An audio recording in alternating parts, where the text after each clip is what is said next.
Good day, traders and investors. Roger Scott. I'm back from Orlando, and boy, oh boy, what a fun trip. I'll tell you, I'm not a big fan of Disneyland. We've just been there too many times, and it's always so crowded, and the lines are long, but we love Universal Studios, so we go there when we go to Orlando. It was a great trip. We got back Saturday early morning, and I had a whole weekend to relax, catch up, and do some market action.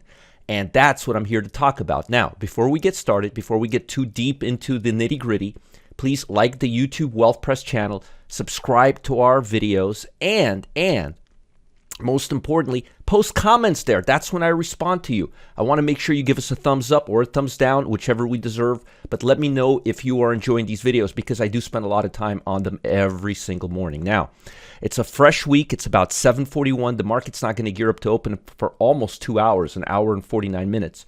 The Dow's down about 22 points. The Nasdaq's down about 22 points.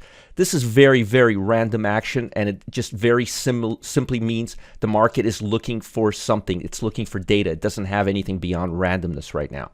Now, talking about the week ahead, Fed speaker today, a slew of Fed data over the week, but the biggest reports is going to be the FOMC minutes. It'll give us some inclination or some idea of what the Fed is thinking right now.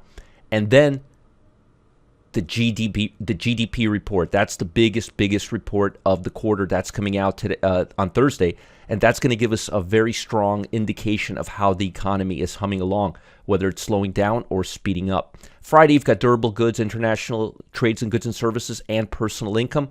That's also going to be a big report. So you've got GDP, FOMC minutes, a slew of Fed speakers, and then you've got FOMC GDP and personal income. Those are the three. Now, international trades and goods and services will be important. Consumer sentiment will be a lot less important after the GDP comes out. I always tell them, but nobody ever listens to me, put this consumer sentiment over here somewhere ahead of time, not after personal income, not after the GDP, not after FOMC, because by the time we get the consumer sentiment, we'll have a really good idea of how consumer sentiment looks. Now, the bond market looks to me like it has bottomed out. Look at the divergence we are seeing here. The lows can't keep up with the low here when it went up to 103.80 on the TLT is only about 1894. But down here, we barely went up down to 2164. So here we have down slope, here we have an up slope, which means there's a major shift in divergence. And that divergence is really important because that means that not only are we oversold, but it means that the momentum levels can't keep up with the price action, and that typically means we are done. Matter of fact, let me give you a good example of that, okay? You see this? See that? Same thing, and also the RSI can't keep up. It's the exact same thing. No difference whatsoever. Exact same scenarios you're seeing here. It's actually worse here because it's steeper, but look at the drop. But you could see the exact same thing. Lower lows, higher lows. Typically, when you see that, that means it's overdone. And we're at a long-term support level. Very, very, very important. Now, we still have earnings this week. But in addition to giving you the biggest earnings, I also want to show you implied volatility. Now, why is this important? This is the expected move, either up or down. The market doesn't know, but this is the expected move during earnings, or what's expected to happen during earnings, the type of move that's expected from ZIM, Intuit, 4.7% only, not that much. Dix is reporting on Tuesday. Lowe's is reporting on Tuesday. PanW is reporting on Tuesday. On Wednesday, you've got NVIDIA and Snow. And again, here you could see the expected volatility in the underlying asset based on the report. So you could see which options are expensive, which ones are cheap. For example, Costco is only expecting a 3.2% move, whereas NVIDIA is expecting a 7.2% move. Big difference. Here's the other stocks that are coming out. Workday, Autodesk, TD, Dollar Tree, and as you can see here, Dix is coming out. Those are two stocks that I trade a lot. Alta's coming out. BBY's coming out. 7.6% volatility. It's not an expensive stock. Costco's coming out on Thursday. And Friday, GSK and PDD. Now, again, this is the implied volatility, option volatility and earnings report. So you could see not only what's coming out, but what the volatility is expected to be based on that report. And that is calculated using at-the-money options. During the VIP room today, if you're there, I'll show you again how it's done. But so you could take advantage. Like, for example, on Autodesk, you see a 6.4% move, so you could sell an option 6.4% out of the money. For example, or you can buy an add the money option expecting it to move 6.4%. The downside here is it doesn't tell you any directional bias. It just tells you the volatility, but it doesn't tell you which way. So again, I wanted to show you this for two reasons. Number one, I wanted to show you the retail stocks that are coming out this week. GSK on Friday, PDD, Pinduoduo on Friday, Costco on Thursday, BBY on Thursday, Autodesk on Thursday, NVIDIA on Wednesday, DKS on Tuesday, Zim on Monday. So a lot of interesting stocks coming out. The ones you really want to pay attention to are Lowe's, that's coming out tomorrow, and Costco, that's coming out with Thursday, because Target and Walmart did better than expected, and it'll be very interesting to see how that catches up. Now, let's talk about the global economy, put everything together, and then I'll show you where all the threats and opportunities are. Market participants are gauging the U.S. debt ceiling negotiations while awaiting for the release of the Fed favored gauge and the minutes of the Federal Reserve policy meeting. That's the GDP and FOMC that they're talking about. U.S. President Biden and McCarthy are scheduled to meet in Washington later today for another round of talks on raising the debt ceiling following a productive, wink, wink, we'll see how productive it was, call between the two leaders over the weekend. Yeah, I don't trust anything coming out with those two. They're just as squirrely as Biden, as what's his name, as Powell. I almost got confused with Biden and Powell. How dare I? Treasury Secretary Yellen said Sunday that June 1st remains a hard line for lifting the government debt ceiling. That is the date we've been shooting at. On Friday's session, averages closed moderately lower following a report that the U.S. debt negotiations were paused and a walkout by Republican negotiators. How dare they? A plunge in regional bank stocks, which were short, by the way, also weighed on sentiment after CNN reported that U.S. Treasury Secretary Yellen told bank chiefs executives that additional bank mergers might be needed after recent bank failures. I think that's coming. Federal Jerome, Mr. Jerome Squirrely Powell, as I call him, said Friday that interest rates, this is interesting, might not need, all of this is interesting, but this is really interesting, may not need to rise as high as previously anticipated because the banking sector turmoil was contributing to tighter credit conditions. Yeah, basically what he's saying is what we've been doing for the last several months is not working fast enough. The banks are in the crapper, so we're not going to do anything. Instead of saying we didn't take action fast enough, he's blaming it on the banks. I love it. Take some responsibility, man, which also helps to cool the economy. Yeah, because things are bad. Remember what I told you? We'll get the same results, but not because they're going to lower rates because the economy is doing well, because it's doing bad. Powell also signaled that he's inclined to halt the increase of interest rates at the June meeting. At the same time, he acknowledged that inflation remains too high and pledged that the Fed would stay steadfast in its goal to reduce prices. Powell, make up your mind. If this doesn't define squirrely price action, I don't know what is. That's why I call him squirrely. Now we're going back this way. We're going back. We had almost a 70-30% chance last week of no rate hike. Now it's 81%. So we are moving back to the we're not raising rates, but we'll have a much better indication this week. And I think the next meeting, don't quote me, but I think it's on the 13th or 14th of next month.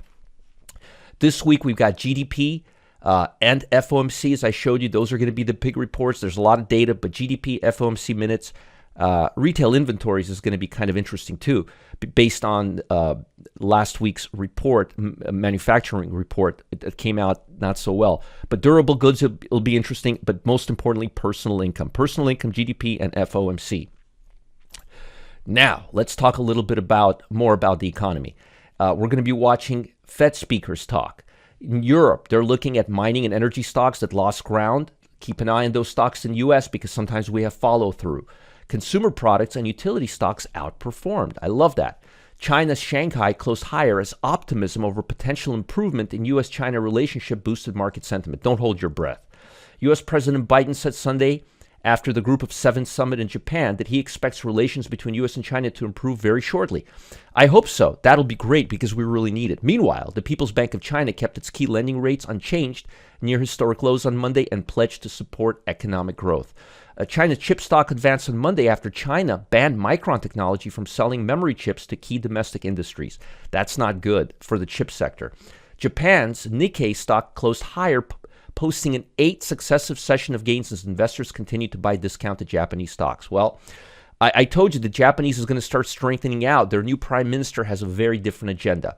Today, keep your eye on Micron. It plunged over 5% because of what I just explained. China made some bans. Catalent, one of the stocks that I've been telling you guys to short now for probably 9 months, dropped 2% in pre-market after JP Morgan downgraded it. And Nike, I just saw that movie Air last Thursday and Friday. Great movie, highly recommended, great business flick. Fell more than 1% in pre-market trading after Williams Trading downgraded the stock to sell from a hold. Now, let's talk about the issues that we're going to have this week. Utilities look like they're starting to bottom out. Now, I've been saying this for about 2 weeks, but they really look bottomed out here. They look at it yourself. Let's go to a 2-year chart. See that? They look like when they get to this level, it doesn't look like they have more to go. So they may not start rising this week, but it may be a good time to start looking at utilities. Energy stocks, I hate to say I told you so, but I did. They're starting to move up again. They look like they've bottomed out. Energy stocks are starting to go up. Notice every time we come down to the 20-day line, right here, we come up. That's another one.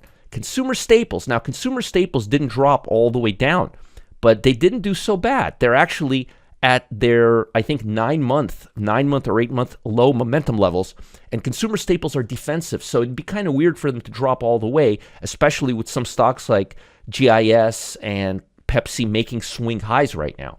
But I think this is a swing low. I would hate to see them drop lower because I'm positioning myself. We're positioning ourselves right now with consumer stocks, but they do look like they're headed higher. Infotech, on the other hand, big warning sign. I told you this before right here, and we dropped quite a bit, and it looks like we're back up. I think we're going to be coming down because, as I mentioned on Friday, this sector is being held by just a handful of stocks, literally 6 stocks. And I already showed you the energy sector, which is looking really good. Looking at the indices, not SKY, but SPY. I still know the name of the S&P 500.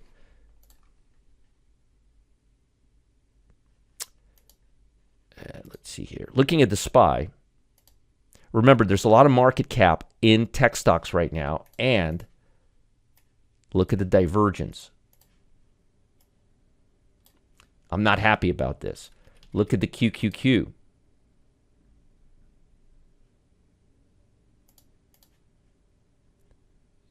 Look at the momentum levels on here. Let me just look at that.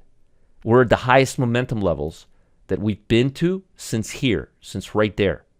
So I am not bullish right now, and all of these FANG stocks are grossly overbought. So be very careful. Keep your eye on utilities for upside moves. Keep your eye on energies for upside moves. Keep your eye on consumer staples for upside moves, and start thinking that QQQ or FANG stocks are going to cool off.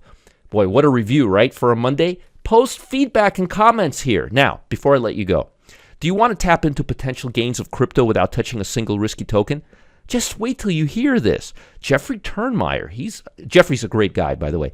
He's discovered a way to trade Bitcoin without ever leaving your brokerage account.